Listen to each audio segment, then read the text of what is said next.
So, in this episode, I'm going to be interrogating Andy on. Interrogating. So, if this was live, help.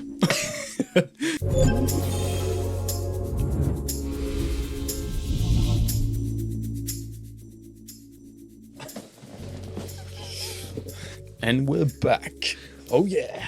For episode. What episode are we on, Rob? Episode 5. Episode 5. Episode 5 of Beyond the Lens, a series where we talk about everything to do with video editing, podcasts, and such like. We keep changing it every single time. Yep. I keep changing it because I'm the one who does the intro. Yeah, but this episode, it's going to be more of a interview-based one. And I'm going to be interrogating. Dun, dun, dun. You could tell that we've been doing some recordings today and I'm a bit hyper, especially about this one. So, Sorry to interrupt. that's Rob. okay. That's fine. Right. Cut. Right. Thank God. Jesus, right. So, in this episode, I'm going to be interrogating Andy on. Interrogating. So, if this was live, help. Carry on, Rob. Sorry. Yeah. So, I'm going to be interviewing Andy on how he pivoted his business during lockdown. Yeah. Yeah. During lockdown, I pivoted business and hired this guy. Yeah. Why did did you do that? Why did I do Dear that? God, man. I ask myself that question every morning when Rob walks in the office. Why did I do this? No, seriously, this podcast is going to be about if you're thinking about pivoting your business, it's very similar to starting the business. And Rob's going to be interviewing me on several questions like why did I do it and what did I pivot from to. I think it's pretty obvious what we pivoted to. Yeah. 5 questions, actually. Is it 5 questions? Five How many did I say? 7. 7 questions. Sure, I said 7. Check back. So, Interrogation time. interrogation time. The first question, why? Why did I do it? Why did you pivot? And why in lockdown? Great question, Why? Rob. It's like we thought about it. The first question you should really be asking yourself is what from and to. Clearly, we do videos and podcasts, but I decided to pivot in lockdown because simply I thought if I don't do it now, when am I going to do it? Right, okay. So, all audience out there at the moment who's listening or watching, my whole background is graphic design. Yeah. I trained as graphic design, and I started the business 10 years ago as a graphic design agency. So web design, 3D visualization. Years of experience. Basically years experience, 2 decades of experience. Thanks for reminding me my age, Rob.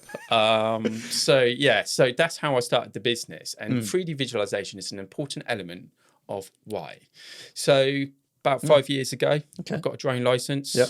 Just simply, this is hilarious, because I wanted to get out the office and fly a drone. But Fair I enough. had a good client base for it. Yeah. I'm going to get to answering the question. I'll Why?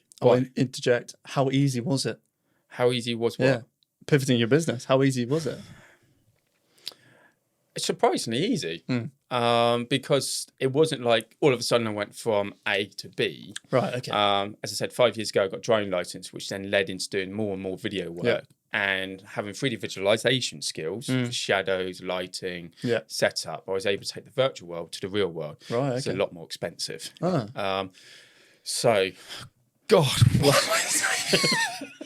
that's good. I like the value But why in lockdown? I felt the graphic design industry is very competitive. Yeah.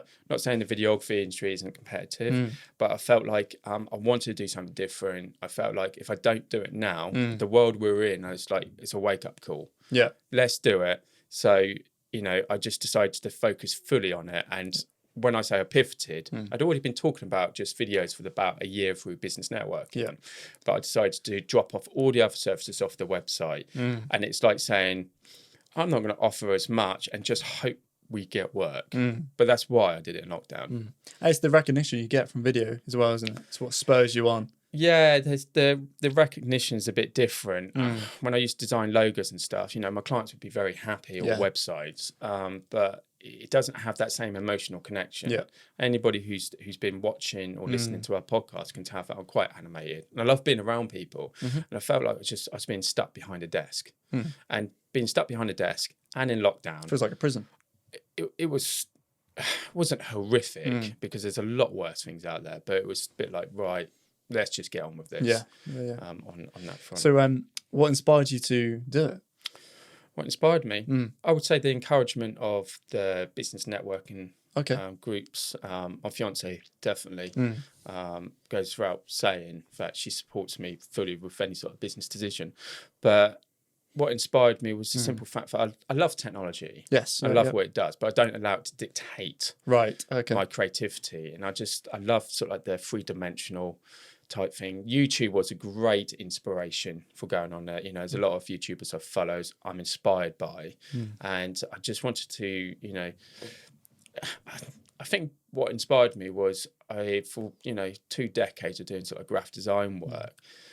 There's some emotional connection to it, but not fully. And I just felt like videos was just like, it's just so great. And it's people around me, their encouragement, give me some great feedback. That really inspired me.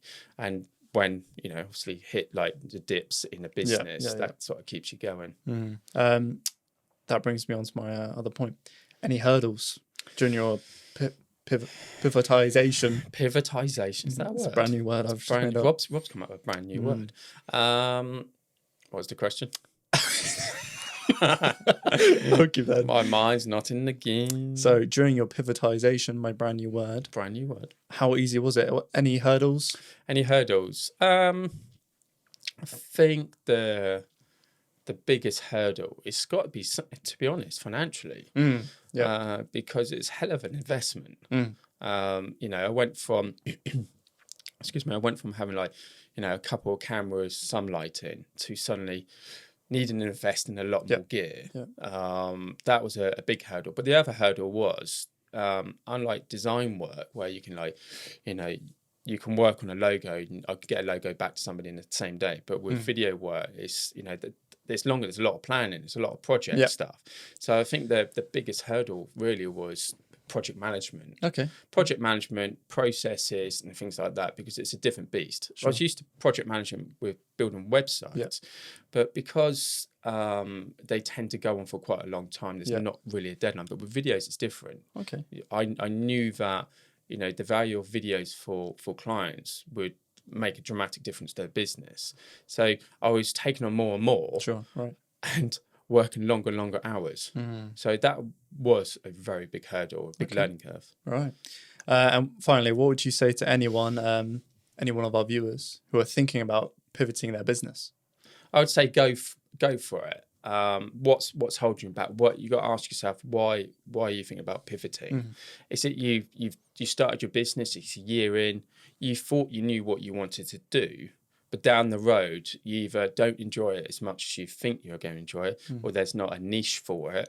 I would say go for it. Pivoting your business is about, it's not as difficult as starting a business because you bring that experience with it, but I would say it's definitely one of the best things I've ever done. Really? And sounds about halfway correct there. Really?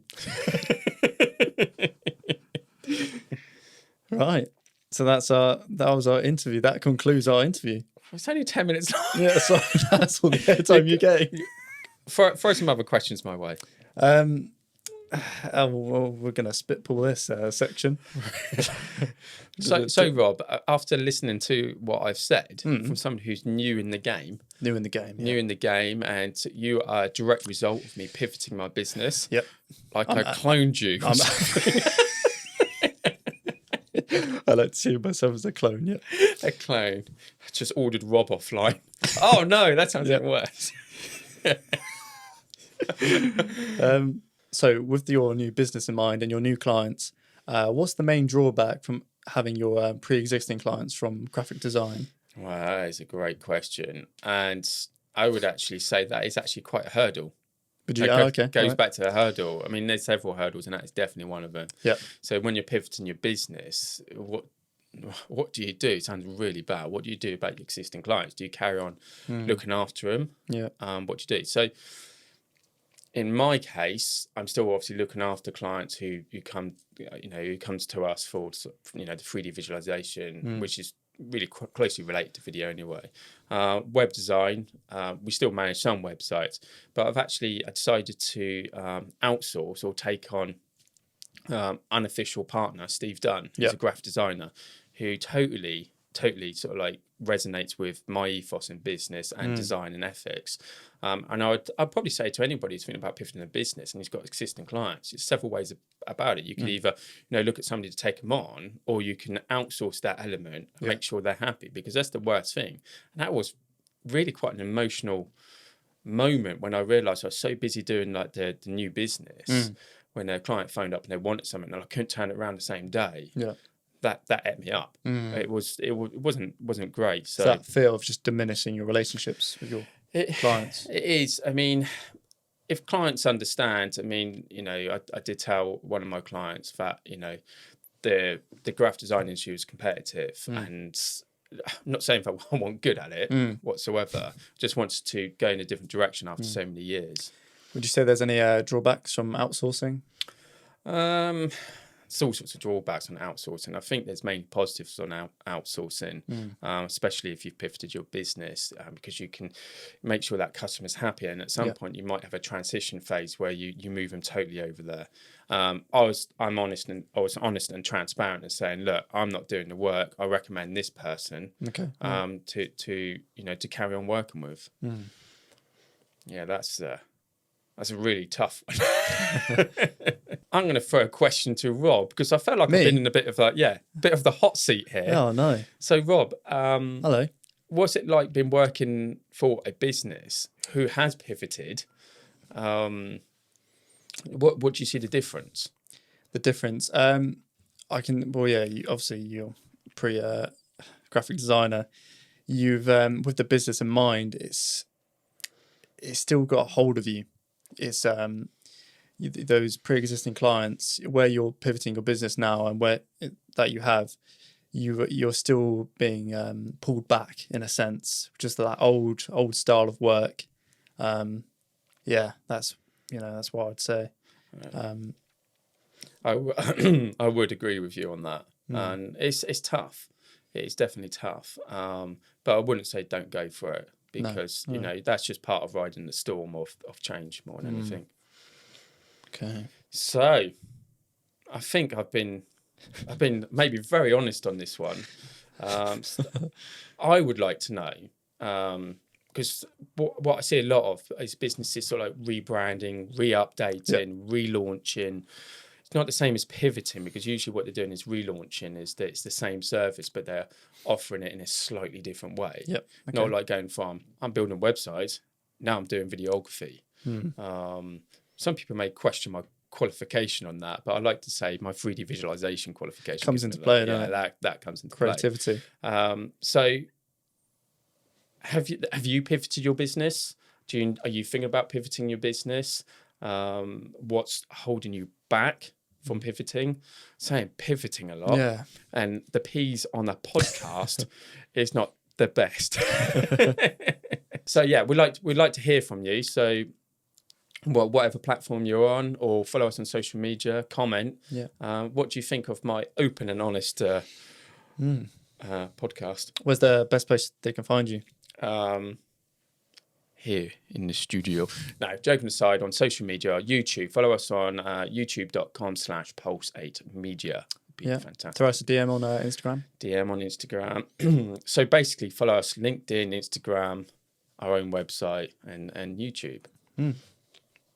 What's coming up in the next episode, Rob? Oh, the next episode, I believe I'm being interrogated. Yeah, Rob's time to be interrogated. In the hot seat. In the hot seat. We may swap around, because apparently Rob's got a better side to him. Oh, no. Oh, no. It's been exposed. And we're going to try and stop wobbling on these chairs, because they are good fun. Good fun wobbling on the chairs. It's a new setup, guys, if you're listening to this rather than watching it. So the next episode, I'm going to be talking to Rob about... Rob, what am I going to be talking to you about? my transition from uni to work life. Yeah, that transition period of uni to work life. Yeah. And it's good to get a fresh perspective because Rob's been working at Pulsate now for 6 months. Yeah, 6 months. Wow. Probably just over 6 months by the time this podcast goes out. Yeah. They've just flown by, haven't they? Yeah. What a great company. What a great company. Yeah. We love what you do. Don't know if that comes across. So we hope you guys join us on the next instalment. You're going to be seeing more of my face and my answers to Andy's questions. Looking forward to the interrogation. Yeah. Take care, guys, and we'll see you again soon. Ta-ra. Ta-ra.